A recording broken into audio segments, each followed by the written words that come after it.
welcome to Capulin Volcano National Monument. This is in the northeast corner of New Mexico. It is a very windy and I might add cold day on June the 1st. A couple of things about this. This is a volcanic field, so you're looking at volcanoes that are anywhere from 9 or 10 million years old for phase one, and some that erupted probably as recently as 10,000 years ago. But there are two distinctive phases of volcanism. The first phase is the Raton Pass, which we're not very far from. And that started approximately 9 million years ago and lasted to 3 million years ago. So that's going to be more out towards the horizon. As we look to the east, you will see the phase 2, which is the Clayton volcanic field, and that occurred 3 to 2 million years ago. This area is interesting because it has primarily basaltic, mafic lava, meaning it's mafic in its chemistry, and I'll tell you why that's significant. Basaltic volcanoes can be somewhat explosive when they have some gas and water in their material, their molten material, and that's certainly what happened here. Capulin is one of the best examples in North America of an extinct cinder cone volcano, and I'll show you some still shots of what it looks like from the base looking up, so you can see that it has that traditional cinder cone feature. Something about cinder cones that's important: they have one conduit system. That doesn't mean they couldn't have a fissure opening or a spatter rampart or a spatter cone. It means they have plumbing inside the volcano that connects to the magma chamber to the surface, and there's only one of those. In a composite volcano, you would have multiple conduits. So this had a single conduit, and these eruptions were very short-lived. So the actual volcano we're sitting on probably only lasted the eruptions a few months at best, and then it kind of laid dormant until the hotspot dissipated. So you may be wondering, why here? Why do we have volcanoes in New Mexico? That's related to hotspots, and there was a hotspot that tried to rift the center of the continent apart. And so rifting is a divergent plate boundary that's pulling apart on continents. It wasn't successful, but we have a whole bunch of volcanoes that suggest that it started to be that way. So let's take a look at something unique about Capulin. Most basaltic / mafic volcanoes do not produce a large amount of pyroclastic material, primarily because the chemistry of the lava is not high in silica. The higher the silica of magmatic material, the thicker or more viscous it becomes, so it's sticky.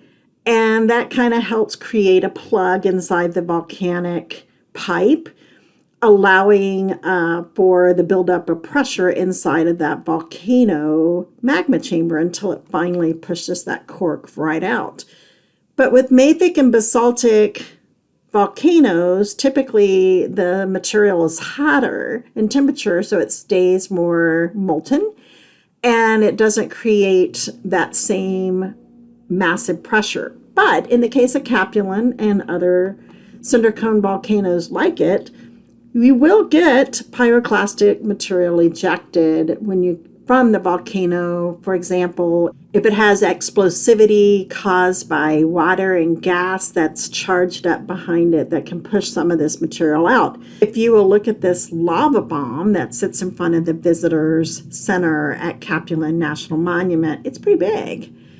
And then in the visitor center, you can see some of the smaller ones that I'm showing you now that are on display in different types of lava bombs. But one thing you will see is a piece of vesicular basalt, which is the most common type of lava that we see in this area. Vesicular meaning it has air bubble holes. That's an indicator right there for a potential for some explosivity, because the air pockets are where gas molecules used to be.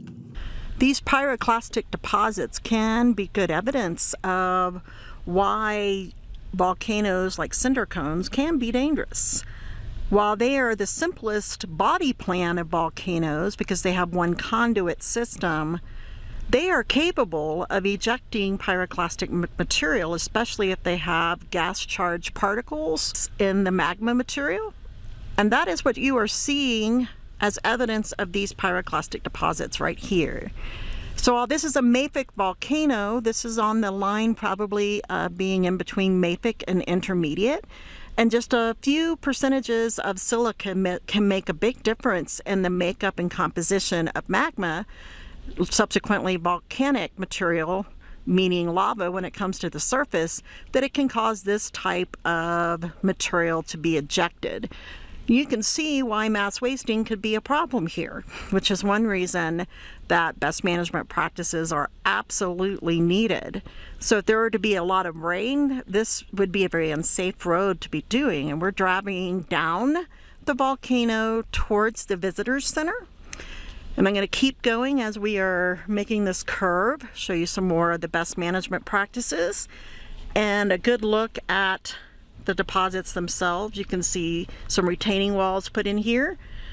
And as we make this curve, I'm going to show you how the lava is being displaced and it is weathering. So this could cause mass wasting, and I'll even come down to the road here, and as we're driving by, you'll be able to see some of the material is falling out on a daily basis, which is not uncommon in this type of environment.